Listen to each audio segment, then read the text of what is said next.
let's start with this. I fully 100,000% with no hedge do not believe that you can teach entrepreneurship, right? So that's awkward. You know, what I mean by that is that, you know, it's crazy for me that that word is now considered like cool and good. Like when I was your age 20 years ago, entrepreneur meant that you were a fucking loser that was figuring it out, right? So watching what's happening to the world right now, where this has become a hot topic, is interesting to me, and like I'm super pumped that people now value that in a different way than they did the way. I mean, I grew up a DNF student, right? And the reason I grew up a DNF student was I was unable to sit in a room like this and listen to whoever was sitting up here because all I wanted to do was sell shit, right? And so that's all I've ever known. I've had no other gear. Somewhere around 4th grade when I got an F on a science test, I literally like that day was like, yeah, that makes sense to me because I don't give a fuck about Saturn, right? like I don't, that's not who I am. And so I think if there was anything I could do, that would be awesome for you guys to make the most money I could make, I would create a test or a drug that allowed people to become self-aware. I think the number one thing that I could tell you, because I'm desperate to bring value since I'm here, is I think everybody lies to themselves. And I think all of you want certain things to be happening with you. You want yourself to be something. And I think what you need to do more of, and if I can give you, clearly I'm coming out the gate with my best piece of advice. I really do think, you know, you have to audit who you actually are. I think that America as a society has done a really good job in selling us how to fix the things that we naturally aren't.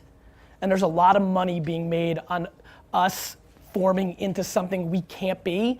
And I, either through massive ego and bravado, complete ignorance, I don't know what it was early on in my life, maybe the outrageous level of self-esteem that my mom instilled in me, I was able to quickly, very, very early on, and let me take it back because a lot of you don't know, I was born in Belarus in the former Soviet Union. And so I came here when I was 3 and we were super poor. You know, I lived in a studio apartment. I know what it tastes like to walk 5 miles to Kmart, buy toilet paper, come home, and then sit there for an hour and split the toilet paper to get efficiency. That's a huge advantage for me, right? Like the fact that I've been working 19 hours a day, every day for the last 20 years is easy for me. It's the only gear I knew, right? I was poor. I sucked shit at school. It was the only gear I had, right? So like I sit here with enormous disrespect and with enormous assumptions around all of you that you're just too soft to beat me, right? That I think that you've had it better and that alone doesn't allow you to beat me. And that's how I think of entrepreneurship in a very rugged, very raw, much dirtier way. I've been investing for about 7 years. The first 3 things I invested in 2007, after I built my wine business and I realized this internet thing was gonna be big, right, was Facebook, Twitter, and Tumblr, right? And then I've collectively gotten stupider since that moment, mainly because I didn't think of myself as an investor when I invested in those companies. I just thought that Ev Williams, Zucks, and David Karp were really fucking smart and were gonna win, right? And so like when I think about Uber, like Travis is one of my best buddies, like now he has a lot of press and I'm sure a lot of you know who he is. That just makes a lot of sense because all the negative press he gets makes sense because he's a fighter. But he was the only CEO of that company because Uber's had to fight City Hall for the last 4 years. It's hard to fight the mafia that owns the taxi service in Vegas. That takes, like I can't do that. Like I'm too not confrontational, right? So I think that the number one thing that you can do, you know, I'm desperately competitive and want to be the person that brings the most value to you out of all these talks. Like I secretly sit here and say, oh, they're gonna get all these people that they've heard of, but I'm gonna be the one that tells them something that actually fucking matters. And that one thing is, you need to bet on your strengths and don't give a fuck about what you suck at. You're gonna, way too many people in this room are gonna spend the next 30, 40 years of their lives trying to check the boxes of the things that they're not as good at, and that you're gonna waste a fuckload of time and lose. I highly recommend auditing yourself, or if you have no fucking empathy or EQ or self-awareness, then find somebody in your family or friendship that does and let them tell you who you are. And once you believe that, either for yourself or someone else told you, go directly all chips all into that, because that is the only possible way, in my opinion, watching from the outside, that is, let me rephrase, that is a very highly likely way of over-indexing, because the truth is, if you want to be an anomaly, you've got to act like one. You know, like, and so that's it. That's what I got. So thanks for having me. I think that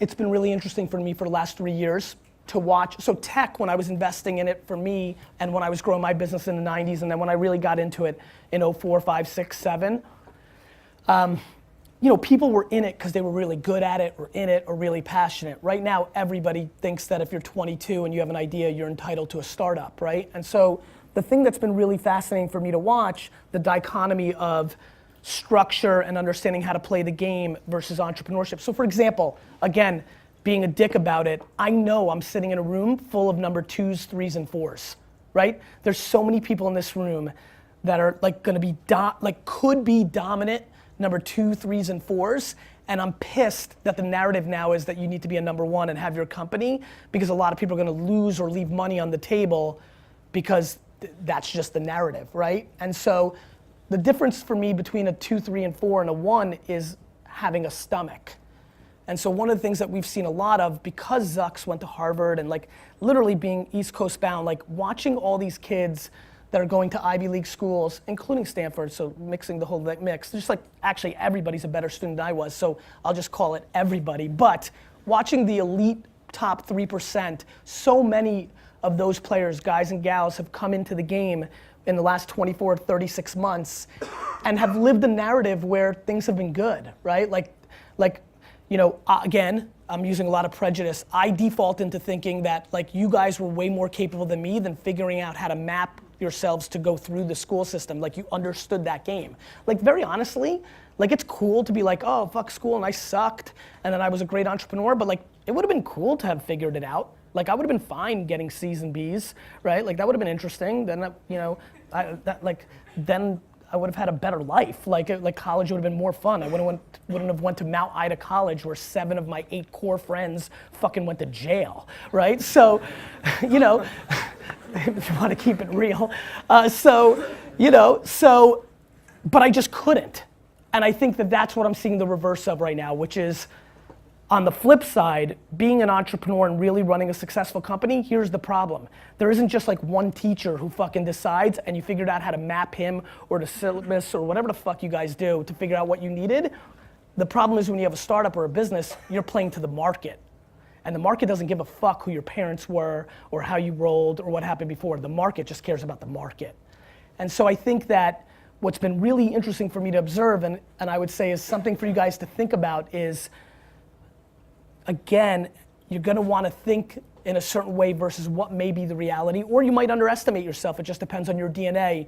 But the ability to adjust is the entire game. Like, I'm so proud that I change my mind every day. My dad used to get so pissed when I was building Wine Library. He would always be like, fuck, he would say like, 3 months ago you said Ricky was gonna be the best employee. I'm like, I changed my mind. He's shit, fire him. Or he's like, you said sparkling wine was important, now you just eliminated it from the key spot. I'm like, I changed my mind. Like, my ability to only be comfortable in massive chaos has been my biggest asset as an entrepreneur. Like, I would never take a fucking note. Like, that scares the piss out of me what these 3 people are doing right now, right? And so, now, that may work for them, and I'm not, like, back to the opening statement, like, you need to do you. Like, plenty of people that make a fuckload more money than me and have won bigger take fucking notes. The key is way too many people are doing, like, here's a good one. You know what really pissed me the fuck off?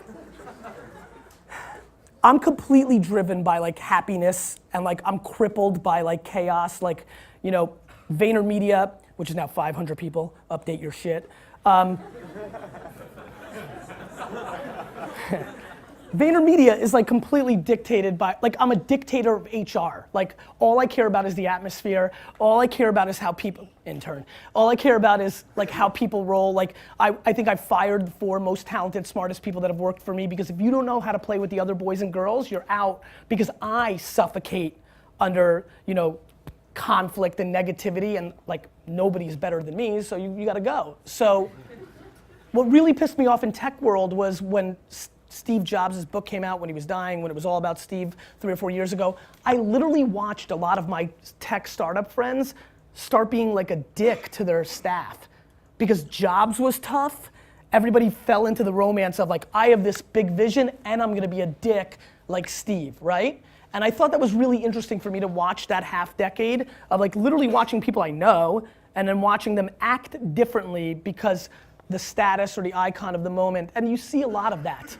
And so like that is probably the energy I'm trying to bring to this class today, which is you can look at like how people roll and like it's great to admire and things of that nature, but it's so damn important to stick to like your DNA, right? And like what you're good at.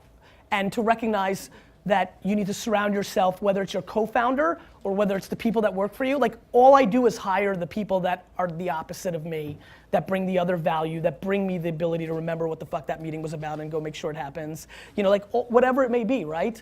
And so I think that's another thing that I would highly recognize. I think the other thing you guys should recognize is how ridiculously lucky you are, but how interesting the supply and demand of your luck is changing. Meaning, it's never been better to be an entrepreneur. Like right now, right this second is the greatest.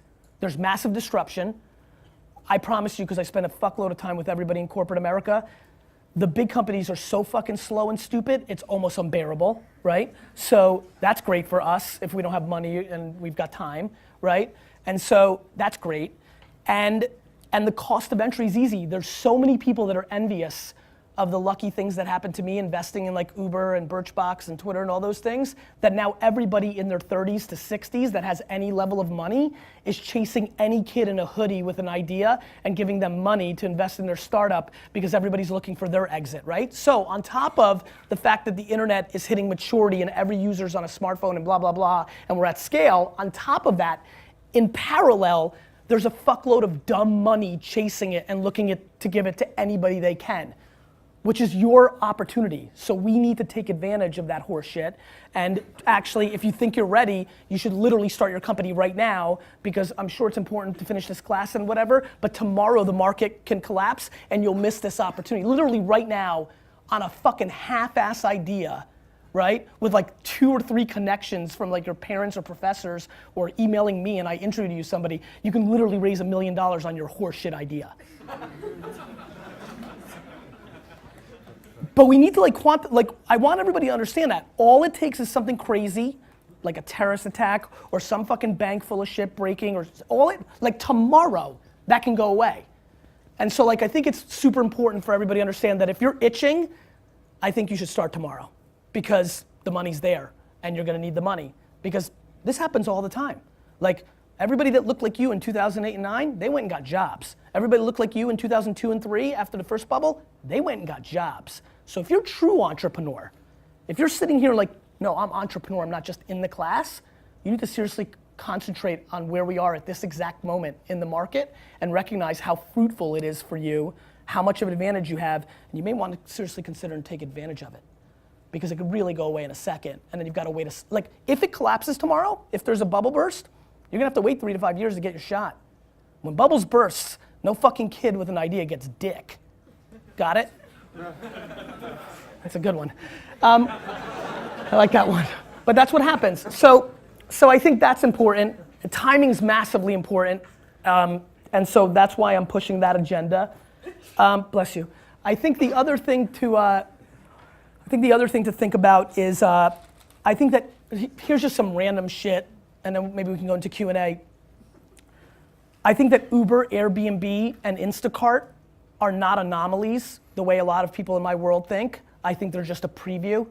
I think if everybody here understands that the #1 asset to everybody in the world is time, and if you can figure out how to buy and sell it back, that's a big coup. So I think the biggest reason I got excited about Uber years ago was I realized, holy shit, this isn't about transportation, this is about a company that sells me back time. As a matter of fact, I actually boycotted LA for 4 years. I actually didn't come to LA for 4 years because I hated fucking coming here so much because I didn't want to rent a car and the fucking shit. I fucking hated this place. Literally, now I'm back all the time because Uber, because I can get around, right? Like I can actually move. And so That was good. But back to the main point. It's stunning for me to watch people's behavior. Literally, fundamentally, we care about the health of our loved ones, money, and then time. And I think if you really look at what Uber's doing, it's selling back time. And I think if you're thinking in startup mode, if you're looking for an inspirational seed as a starting point, I highly recommend thinking about time. People will massively overpay for it. You love time so much you don't even realize that. Think about the last time your phone or your computer was 1/100th of a second slower than what you're used to on Wi-Fi, how fucking pissed you were. Like that's how much we like time. And so that is a big theme that I think is gonna play out. And so again, recognizing not everybody here has their full idea or everything figured out, I think that's an important place to play. I think the other thing that's really important is, I think I play the game a little bit backwards. So I publicly give away all my best ideas, all of them. I recognize as an individual, I'm not gonna be able to go and execute every great idea, every great thought I have. And so I've lived a life for the last 7 years where I put out all my content at scale, whether through blog, I'm writing a lot on Medium right now. If you don't know what that is, you should check it out, it's really rad. Stuff like that. And so I think early on in one's career, and definitely I watch a lot of people that don't understand what's happening now, is the value of your thoughts can be extreme. So I highly recommend thinking about putting your thoughts out to the world in whatever way you communicate, whether through audio podcast or written form for Medium or video blog. If you're thinking about entrepreneurship, if you're thinking about trends, if you're thinking about business, you're literally just 1 3-minute read on a Medium away from creating a huge gateway drug to a lot of opportunity if your thought is deemed as smart or forward thinking or different by another thought leader or somebody who's got an opportunity. And I'm surprised, I think this is very residual from the way it used to be in the world of patents and ideas. I love when, my assistant's got a great thing now in this. Once in every 4 months, somebody sends an email saying, I've got a huge startup that I want you to invest in, but you've got to sign this NDA, right? Which literally every time gets an email back that says, fuck you, right? And the reason is, I'm a humongous believer that ideas are shit and that execution's the game, right? We've all got ideas. Everybody's got ideas. Do you know how many fucking ideas we all have here? We could probably sit here for the next 2 hours, draw them all out, record them, and predict the next 78 great startups over the next 9 years. And? So I think the thing that is another theme in entrepreneurship is there is way too much fodder brought to the idea. Uber was Magic Cab 3 years earlier. Uber is not an idea. Uber existed. It's called Magic Cab. But the guys that executed it sucked, so they lost. So I think, if there's any level of romance left in this room about your idea, I'd like to suffocate it. Because I think the actual situation is what you actually do with it. And so that leads me to the last point. Maybe it's because I was born in a communist country, maybe it's because I came from zero, but I really think that people who think they're entrepreneurs that don't work 15 to 17 hours a day aren't. I really believe that. I'm sure that's short-sighted and one-dimensional, but I just believe it with my entire soul. Like, it blows me away of watching the startups I'm investing in where they're like leaving half-day Friday during the summer to go to the Hamptons to like hook up. Like, cool, I get it. And I wish I could do it, but I think that there's a pretty substantial soft mentality in the game right now, and what's deemed as hard work is probably not going to be deemed as hard work by your grandparents or great grandparents, and definitely the opportunity at hand when you're taking people's money. I mean, look, I think one thing that should be talked about as well is, I would say 80% of the kids that I'm giving money to between 22 and 25, as you can tell, I'm not traditional, and so we get nice relationships. I would say 80% of them tell me right to my face that they actually have no worry whatsoever to lose my money. That it's awesome, right? Like, I'm sure you're thinking it too. Like, cool, I'll raise $1 million, I'll learn a fuckload. If I lose, I'm still just 26. I got plenty of time. I'll take all that experience and I'll go apply it. Let me tell you one thing about that experience and applying it. One of the things that's very dangerous, if you think you're gonna be great, I highly recommend that you be very smart about how you go about this, because the thing that most people don't talk about is the fact that that checkbox in the loss column eliminates you from a lot of opportunity the next go around. And so a lot of people right now, they're taking money and just starting shit because it's easy, and who knows, and it's like fucking roll it, right? What's happening is when you lose, all the people that you're gonna look for money, bless you, all the people you're gonna look for money in the future, and the market, and your fucking Wikipedia that say you fucking lost, and all that shit, it's all there. And so I think there's a lack of thinking about legacy and long-term marathon thinking right now in a sprinter's mentality where there is a lot of access to capital and everything feels shiny. So I'd like to instill some level of giving a shit about 10 or 14 or 19 years out too. I'd like to do some Q&A if that's cool. Yeah, man. So what's your name? My name's Shane. Shane. Shay? Shane. Shane. Thanks for coming out. I like Shay better. Can we start our company tomorrow, or do we protect our legacy? That's a great question. So I think you can start so perfect, thanks. I am a contradiction, so fuck you, Shane. I think you do both, and this is what I mean, right? Like, there's a big difference between going to like 15 tech conferences, using all your leverage, getting to everybody that sat up here, saying you've got it, getting those checks, versus, you know, borrowing like 30 grand from a rich friend or your parents, or, you know, there's a way to do both, right? And so, I would do both. I mean, if you, look, let's play this game, and don't bullshit me, because I might call on you and then expose you. How many people here really, really think they've got their idea and they're ready to go? I really think you should leave, with all my fucking heart. Like, leave right the fuck, like walk out of this room and go do it, right? So, because I really believe that, like, tomorrow something bad can happen, and it's really good for you guys right now. Like, you could really get 200,000. Like, you know this, right? It's crazy, the default that we think of how easy it is to get money. You know how hard it was to get money in 1998 when I came out of the game? Like, you couldn't get 50 bucks from somebody, right? Like it's so fucking bonkers because Hollywood dictates thinking. Guys, Zuck's fucking movie fucked with people's heads, and you're taking advantage of that. So I think that what happens is, and listen, this is me being a historian, I wasn't in the game for Web 1.0 bubble. I was in New Jersey building a wine store during Web 1.0 bubble, so I wasn't in those little Cosmo.com, Pet.com game. I was being practical with my $15,000 a year in marketing and building my business. I mean, all those guys and gals did the same thing. They fucking went out, they had the moment that you have right now, they fucking were worth $1 trillion on paper because everything went IPO back then, right? And then like April happened and everybody lost everything and they were all working for like Fox and like fucking the New York Times and like Condé Nast the next fucking day. And so, you know, one more time, who's got it? Who's got it right now? You need to really, really debate it. And like the only dynamic that I would even accept is like you love your parents so much and they're still so fucking old school that it would hurt their feelings. But other than that, there's literally no other excuse. Questions? Yes. My name is June. Thank you so June? much for coming. Yes, June, like the month. Mm-hmm. So, what did Zuck and all the other guys who came, like, what did they do, right? That you knew they were the smart ones. Well, they were the winners. the things with Tumblr, Twitter, and Facebook, they had all already won. Like, I love when people are like, he was such a forward thinker. I'm like, I'll take it, but fuck, they were winning, right? Like, it was 2007, like Facebook was fucking huge, right? Like, Twitter, I just felt intuitive about Twitter, right? Like, coming from email marketing and like being a marketer and a salesman, I understood how building an audience, and then that audience, like email marketing was like you blasted people and they did shit, but like forwarding emails to your entire address book, that died by like 99, right? And so when Twitter came, thinking like I was gonna push something out and then people were like, oh, I'll pass that on. I was like, fuck, word of mouth, right? And like, so Twitter as a product spoke to me. It's why I've over-indexed on it. It's been my foundation. That was a little bit different. And then Ev, you know, who I bet on more than Jack, it was more Ev.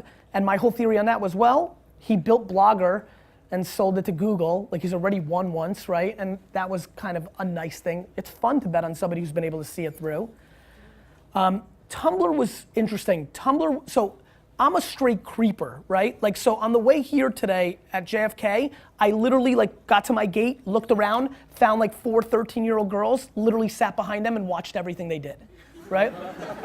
So by the way, real quick, if you ever hear that I go to jail, just know it was market research. And I did that today. And what did I watch? I watched them spend 99% of their time on Instagram, Yik Yak, and Snapchat, right? And so that's what happened with me in Tumblr in 2007. Like, it was a little different then. It was laptops. Phones are better. You look less creepy. I just started getting a sense that junior high kids were on Tumblr way more than anybody was talking about it. That was a good one for me because I'm New York based. Carp was in New York. Carp is super artist. I'm super businessman, so there was a nice yin and yang. I knew how to, by that point, I knew how to respect that fucking nerd shit and not scare them. And so, yeah, it just worked out, right? Like, I mean, this is how insane 2009 was. I joined Tumblr, and Tumblr on the dashboard put Gary Vee joins Tumblr on everybody's dashboard for a week. It was just a different world. I got in their Series B at 14 million. They already had users. Now, like, somebody farts an idea and gets 14 million pre-product. So it was a different market. Birchbox is probably the best one. Birchbox had 60 no's. I wrote the first check. How many people are familiar with Birchbox? Cool, so Birchbox, if you don't know, you should check it out. It was 2 Harvard HBS girls. They got like 60 no's. I remember sitting in that meeting and investing on the spot, and they were super pumped, and then they told me they got 60 no's, which was probably a smart strategic move. And I remember just leaving that meeting thinking like that was just straight sexism, right? Like that was the only thing I could wrap my head around, like that people just didn't want to invest in the girls. This, like, I couldn't understand, because the model was phenomenal. It's like, hey, here's our business model. We're gonna sell people makeup samples that we get for free, right? Like, and so, like, back to my first business of ripping people's flowers, ringing their doorbell and selling, it felt like that. I'm like, this is a good model, no overhead. And then I remember telling them, I'm like, look, if we can do customer acquisition at scale and get enough leverage, eventually makeup brands are gonna pay you to be in there. And that's what's happened with that company. So that one was more them. They were so sharp. I literally have never, like, you know, I'm acutely aware of like racism. Like, I got out of Russia by being Jewish, right? Like, my parents were super persecuted in the Soviet Union, and so I've always been hypersensitive to it. But that one was the most extreme case because they crushed and knew what they were doing, and it's great to watch that go out and actually become such a big company. But simple things like Yik Yak, right? I fucked up and didn't see it through, which I'm pissed about, but the only reason I even reached out to them, just to give you an example of like messing up, 9 or 10 months ago, I could have gotten in at a $4 million valuation. They just raised at a $350 million valuation. And the only reason I got to that gateway is that every morning when I wake up and go take a crap, the first thing I do on my phone is look at the iTunes top 150 free apps, and Yik Yak just started showing up. 150, 137, 123, 123. Like, what the fuck is this, right? And Secret and Whisper were getting all the Silicon Valley attention, yet they weren't even showing up on that, and you just knew normal kids were doing it. So the same thing happened with Snapchat. I remember creeping on 13-year-old girls for a couple months and being like, the fuck is that yellow thing on their phone? Like, it's always showing up. That was good because it was yellow. It was easy to like see fast and not get like beat up by their dad. And so I spend all of my time looking at behavior. Like, at the end of the day, all I do is reverse engineer behavior. And that's what I figured I was good at, right? Like, I was good at, because I was such a great salesman, I was able to reverse engineer as I got more mature and older. I'm like, I'm a great salesman because I actually am really paying attention to what you're doing. Like, when I took over my dad's liquor store, I made a lot of money as a teenager selling baseball cards. All I used to do is stand behind a baseball card table, and just people in malls would walk by and look at your case, and I would just literally watch their eyes and be like, what are they responding to? So like UI, UX, like my designer friends are always freaked out of how good I am at it, because they think I'm a business guy, I shouldn't be good at that, but that's all I've ever done my whole life at scale. I feel like I'm doing it right now. I'm like watching what's happening here. And so I use my EQ to like do my thing, and that's why I'm such a big fan of betting on strengths. I think that's the unknown thing about Zucks. I mean, Zucks gets portrayed definitely in the movie and just in general, like, he's got crazy EQ. He like really understands people. Like, I think he's a really smart entrepreneur. Yes, what's your name? How are you? Good. What was your biggest regret out of all of your businesses? You know, obviously, like, you don't seem very regretful. Yeah. Yeah, you know, regrets are interesting for me. Like, I'm sure, look, I have a ton of them, right? If you go look at my first book, it's called Crush It. In there, I thank my entire family and one random human being, Travis Kalanick, CEO and co-founder of Uber. And I passed on the angel round in Uber. I literally left $700 million on the table by not investing in my buddy after I just told you bet on people and this and that. It happens, right? So I have plenty of things to regret, right? I regret the fact that and look, don't cry for me. I'm gonna make $200 million because I gotta get in the next round. But I regret that when I was doing open cart optimization on winelibrary.com in 1997, that I wasn't smart enough to realize that if I turned that into a product and sold it to Amazon for $500 million, I would have made a fuckload more money than selling 18 more bottles of Pinot Noir, right? So, but very honestly, you've got me pegged. I'm basically not capable of really regretting it. I'm trying to answer your question and not be a douchebag about it, but regretting feels to me like the opposite of entrepreneurship, right? Like I just think it means looking back, and I think speed is the #1 variable that most people in this room will struggle with. That is the variable difference that's what Travis and Zucks moved so when Mark bought Instagram for $1 billion, a couple months earlier I did some Fox program and I said that I was like, it was December and they're like, hey, make some predictions for 2013. I was like, Facebook's gonna buy Instagram, right? Cool, whatever. 4 months later it happens. And CNN asks me to come on because the video went a little viral in the tech community. So I was on Piers Morgan.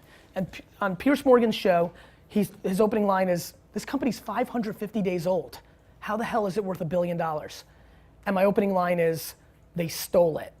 I get out of the studio, I'm hardcore Twitter, so I go on it, and literally there are thousands of tweets of people calling me a fucking idiot. So literally that night, from like 10 o'clock at night to 4 in the morning, I favorited every single one of those tweets by hand, all of them. I think this is a good story because this is what an entrepreneur I think does. I favorited them all, and then I guess last year this time, right? Facebook bought WhatsApp for $18 billion, and every article like the next day after the news came out is like, oh wait a minute, they fucking stole Instagram. And no joke, for a week, my wife and I went to Turks and Caicos for a weekend, right? Luckily, she just likes to read and I can't bother her. And I laid on a beach for 19 hours a day, 2 days in a row, and replied to every single person that called me an idiot and said, what now, bitch?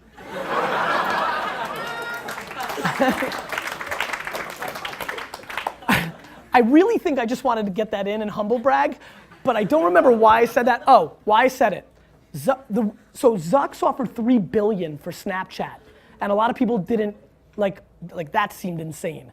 But like, I don't think anybody thinks that's insane anymore, right? And so what he's really smart is he understands the gateway drug is important to him because the 15-year-old girl right now in America is not going to be a Facebook user.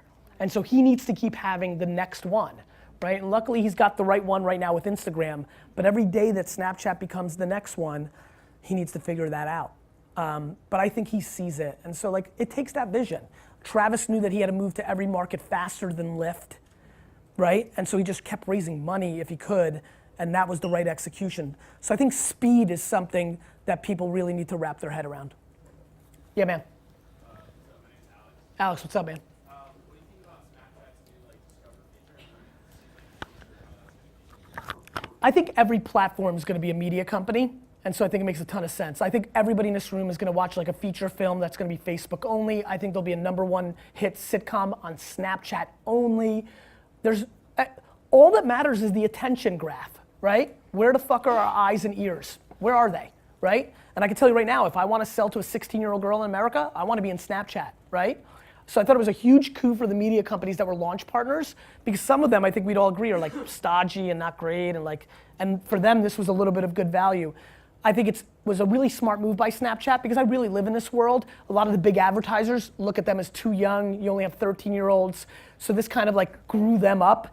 I think Emily White is a really interesting executive for a lot of people in this room. I think she's super inspirational, boys and girls in this room. Like Emily White, if you don't know her, Google, Facebook, Instagram, and now the COO of Snapchat. I think she's a beast. And I think it was a really smart play because it instantly made them more mature, right? Like I've been fucking yelling about Snapchat for like 2 years. Finally, when that happened, I got like 9,000 emails from like old fucking white dudes saying, oh. I was like, yeah, dick. You know, like oh. You know, like hundreds of millions of people's attention fucking matters. Like, do I have to, what pisses me off where you're seeing them getting a little pissed is Facebook just went through this. It's not like we're going, like the first time makes sense, right? Like it never happened before, but like Facebook was only college kids. Now it's your fucking grandmother. Like that's what happens. And so like that will continue, like the fastest growth on Instagram right now is 40 to 50-year-old women. The fastest growing sector of people taking selfies, fastest growing, so it's a smaller base, but it's still volume. Fastest growth of selfies taken on Instagram are 40 to 45-year-old women. Like straight up fucking cougar selfies. Right? Like, and like watch, and again, back to like watching, I'm watching people like have conversations real quick off that reaction, and people are like, yeah, my fucking mom, like people know, you know, like people know what's going on, right? Like your mom's on Instagram now, 24 months ago, she didn't know what it was. That's just what it is. That's just what's always gonna happen. Because what's happening is we're living through the ageification, like the downward ageification of society. The number one thing I love right now is that the average 42-year-old American woman, in her behavior, the clothes she buys, what she does, how she hangs out with her friends, is acting like the average 29-year-old woman only 10 years ago. Like, nobody wants to be old. I'm 39. Like, I shouldn't be like dressed like, you know what the 39-year-old version of me looked like 15 years ago? Like, nobody wants to get old. Like, it sucks. And there's a flip side to it. Whereas only 10 years ago, a 15-year-old would look up to their 18-year-old sibling and listen to the same music and all that. That's why you're seeing Snapchat and Yik Yak and other things. There's a fragmentation even within generations. Like they want their own fucking thing. And in a much shorter period of time, like it used to be more like 7 to 10 years. Now you're like seeing 3 years is okay, but like after that, like there's a lot of people in here that like their high school siblings that are younger than them don't want to fuck with the things that they fuck with. And so it's interesting what's going on with the psychology of generations and people, the youthification of our society. Thanks so much. This is awesome. Thanks, brother. So you talked about kind of how great a time this is to start a company. Yeah. And all that stuff. You also talked about kind of the problems with failing, especially early. Only failing back, and it was a great question. I want to make sure, like I don't want to stop anybody because they don't want to fail. I just want to say this. There's a shitload of audacity in the market right now. Like, who gives a fuck? I'm gonna lose this money over the next 3 years, but it's gonna be good for me because I'm gonna have experience. I'm not gonna work a dick job. I'm gonna do what I want, and then I'll figure it out after the fact. I think failing's fine. Look, I have a couple people that have failed, and I'm gonna reinvest in their next idea. I just want to make sure that you think you're ready, and you're not just doing it because it's easy money right now. So if you think you're good, like I have a huge fail right now that I can't. I mean, I'm gonna invest in this kid the whole way. Because I've watched him fail, but I've seen all the great things he did. The market and his idea were off a little bit, but he's a fucking assassin. So I just want to, I wanted to clarify, and I'm glad you did that because I think you made it better. So, better, Sean? that being said, and like Shane, sorry. You said ideas are shit, like whatever. But way to have his back, fucking United class. You were 20 years old right now. Yeah. What would you go do? I would do what I did, which was like not give a fuck about school and start prepping for my life. But that's what I did, right? It's not like, I'm not telling you like what is cool to say in a room of kids. I'm telling you what the fuck I did. Like go Google Mount Ida College. Like, did you do that? Okay, I thought you did it. So like, you know, like I had no other gear, right? So, but I truly feel I was 100% purebred entrepreneur. I truly believe that. And I truly believe that it's probably a high significant chance that nobody in this class is. And that's not bad. I promise you 90% and 85% and 80% can be dramatically more successful than me. I probably could have used a little 10 or 20% of other stuff that would have leveled me out. I was just fucking off the chart. Yeah, man. So you said you came from zero, graduated from Mount Ida College. Yep. Was there ever a point where you felt like you had to leverage what you had to do with what you wanted to survive, you know, making money at an hourly job, or doing a startup on the side, or? My dad had a liquor store, right? And so that made it a little bit different. So I didn't, you know, I came from zero early on, but by the time my dad lived the American dream, so it'd be a falsity that I did it all by myself. It was a super small business. It was a $3 million revenue business with 10% gross margin. We made $300,000 before expenses. It wasn't a big business. But I knew at 14 that I was way better than my dad, right? And I was pumped because I was so thankful for what my dad did, because like we came here and had nothing and then we had something, right? So I had this incredible family pride to come in and pay him back, right? And to walk into a family business that's doing 3 million and in 24 months be doing 12 million, and like I had to buy my own car, like at a garage sale, by the way, and then my brother, who's 11 years younger than me, got a Lexus. Like, I'm a little bitter, but like I'm super proud of that part. So I'm not sure, like I have a little bit of a different, like everybody, we all have our different, look, I used to be super disrespectful to rich kids, but now that they're all my friends, I now realize like, fuck, they got it shitty too, right? Like I have a bunch of friends who are like fucking really struggling to try to navigate like that they didn't start on third and a half base and are trying to do it their way. And so like, everybody's got their shit, right?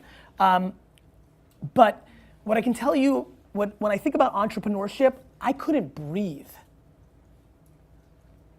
Like I couldn't breathe. All I could ever do was think about what I was gonna sell and what I was like, there was no, I mean, like I struggled to even give a fuck about girls, like in my late teenage years and in early 20s, and like that's just natural to like give a fuck, right? And I struggled to like get there because like, I actually did better with girls than I deserved to, because I literally reverse engineered them, because if they would realize that I'd literally rather go to the mall and go to the dollar store and buy something for $1 and go to a flea market on Saturday and sell it for $3 than like hang out with them. So they liked me more because they were like, what the fuck, right? Like it actually gave me a good preview to a solid thesis later on, but it was like, that's how raw it was. And so that's what I look for. A lot of the people that I'm excited about, there's a startup that I'm investor in called Lawn Starter. It's literally a SaaS play for fucking landscapers, right? But like I invested in a second because I'm like, oh, this fucker's like me, right? Like there was just nothing else. It was all blow pops in junior high. It was all like fucking whatever, right? Like whatever. Yeah, man. Seriously? Fuck, okay. I'll come back. What's your name, man? Johnny. So as an investor, Yeah. what exactly do you look for? Who the kid comes up to you, shows you their shit, what catches your eye? I probably invest 80% of the time if I'm investing, I fully am bought into the jockey and I believe enough in their horse, right? Like you can show me a hustler that like me and he's like, I'm gonna fucking sell pillows that fucking go in the, like I'm gonna fuck you, right? Like no matter how much I love you, right? But I'm oftentimes very romanced by the idea, but don't believe the kids can execute it. And so it's a mix, but here's my strategy. If I think you've got the chops, I may still write a small check just to get into your ecosystem, double check you, and try to make sure I get on the second, third, and fourth once you mature out and maybe actually have a good idea. So a lot of times, so that's why I bet on jockeys, because I want to catch them on the next thing, on the next thing, on the next thing. And you know, when somebody writes you that first check, you know, look, some people aren't gonna stay loyal, something could happen, but like, I win that game. I have good stickiness by like being a good dude and by like betting on someone. And so that's a little bit of my strategy for me. 6:51. Cool, guys, thanks so much for having me. Wait, we're not. Oh, well, I'm leaving. You gotta head out, I know you gotta. Yeah, I know you got the rest of the class. No, Oh. but we're not done with you either. This is, I mean, have we ever squeezed 45 minutes of stuff you can use for the rest of your life? This has been remarkable, really remarkable. Now this guy talks a lot of places. You've seen him online, you've seen his What are you talking about? None of these fuckers even knew who I was. They gotta read their email. But because it's been a while, we've been wanting to get him here for a couple of years, and one of our common friends sort of made the connection happen. So we don't know when he's gonna come back, but I saw everyone writing. I know what you picked up. So let's give him a little bit of something to think about. 5 years from now, and maybe 5 minutes from now, what are you not going to forget about this talk that Gary can take with him? You guys ready? Oh, this is cool. I like Bet on this. your strengths and forget about what you suck at. Go all in on your strengths. Don't give a fuck about your weaknesses. Oh my God. Understand the gateway drug. Time, execution, and behavior. Ideas are shit, execution is the game. Ability to adjust. Go. That's how bad people's time. Speak up. If you want to be an anomaly, you have to act like it. Value of thoughts are extreme. Speed is key. You need to do you. If you're itching, start tomorrow. You gotta be hungry. Audit yourself. Up top. Audit who you are. Reverse engineer women. Keep going. I like that Johnny Damon type character in the left corner. Who's over on the other side? Go. Bet on the jockey, not the horse. Go. Ability to adjust. Cougars take selfies. Last one, right there. People with masculine, they pay 4 times. One more. Anyone else? Here you go. Bet on your strengths. Don't give a fuck about your weaknesses. Nice guys get dick. Wow. True. When you take things out of context, it's like, thanks guys. Thank you.